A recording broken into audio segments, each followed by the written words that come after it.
Assalamualaikum warahmatullahi wabarakatuh. Berjumpa lagi dengan saya Sabri Ilmi Bahtiar dari divisi Project. Pada kesempatan kali ini saya ingin membahas tentang Quality Management System atau QMS, atau juga dikenal dengan Sistem Manajemen Mutu, yang merupakan kemampuan perusahaan dalam menjaga mutu produk atau jasa yang ditawarkan. Nah, membahas terkait QMS, banyak orang masih mempertanyakan perbedaannya dengan QA Quality Assurance dan QC Quality Control. Sudah pasti ketiga hal tersebut memiliki peran dan tanggung jawab yang berbeda, walaupun berada dalam satu divisi, satu misi yang sama. Nah, QMS berperan untuk memastikan proses bisnis perusahaan berjalan sesuai persyaratan SMM yang berlaku. Sementara QA berperan menjamin proses produksi sesuai standar panduan konsumen. Nah, untuk sedangkan QC bertugas untuk mengendalikan mutu produk sesuai harapan konsumen. Berdasarkan ISO 9001 2015, terdapat beberapa prinsip dasar QMS sebagai pedoman terhadap peningkatan kinerja organisasi. Nah, prinsip dasar tersebut ada 7 poin. Yang pertama yaitu fokus pelanggan. Nah, prinsip ini berusaha memenuhi kebutuhan customer, bahkan melampaui harapan customer. Biasanya produk yang dihasilkan oleh suatu perusahaan ini sudah memiliki standar minimum. Nah, bagaimana caranya kita bisa mengupkan itu untuk kepuasan pelanggan dengan budget yang sudah ditentukan pastinya. Poin yang kedua yaitu mengenai kepemimpinan. Nah, prinsip kepemimpinan bertujuan untuk menetapkan dan menentukan tujuan, arah, serta menciptakan kondisi di mana orang-orang terlibat untuk mencapai sasaran organisasi. Nah, kepemimpinan ini identik dengan atau bisa disebut dengan leadership ya.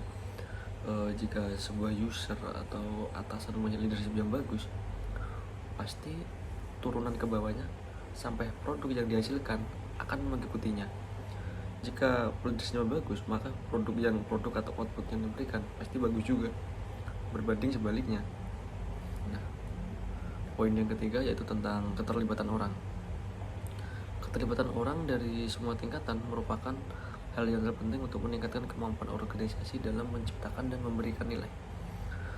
Keterlibatan di sini termasuk ya staff, supervisor, site manager, atau apapun jika dalam project ya, atau tim leader bahkan kadang. Semua mempunyai keterlibatan masing-masing.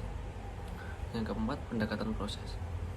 Hasil yang konsisten dapat tercapai lebih efektif asalkan aktivitas-aktivitas dapat dipengerti dan dikelola sebagai rangkaian proses yang saling terkait serta berfungsi sebagai sistem yang utuh.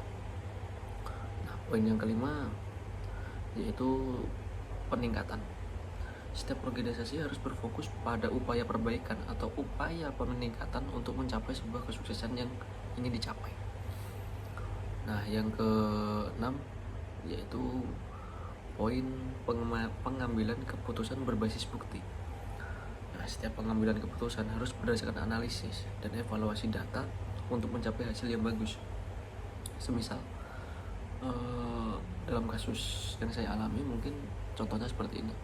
Kita akan membangun di satu daerah dengan luasan 2 hektar mungkin, dengan output perumahan dan jalan paving atau beton atau aspal. Dengan keadaan 2 hektar, biasanya mungkin dari atasan atau owner atau direktur menginginkan dengan lahan 2 hektar dari proyek harus bisa membangun minimal 200 unit, kalau bisa lebih seperti itu. Otomatis data-data ini harus jelas. 2 hektar ini akan dibuat seperti apa, jadi berapa blok, jalan yang dihasilkan nanti akan jadi berapa meter, seperti itu. Nah, selanjutnya yaitu poin terakhir atau poin ketujuh tentang manajemen hubungan. Menjaga hubungan yang baik dengan pihak-pihak berkepentingan itu sangat penting untuk mempertahankan kesuksesan seperti supplier dan sebagainya.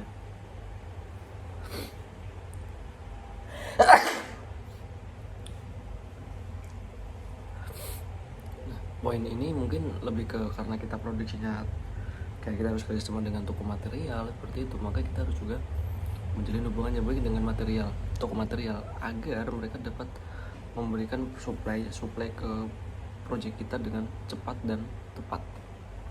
Mungkin cukup itu. Wassalamualaikum warahmatullahi wabarakatuh.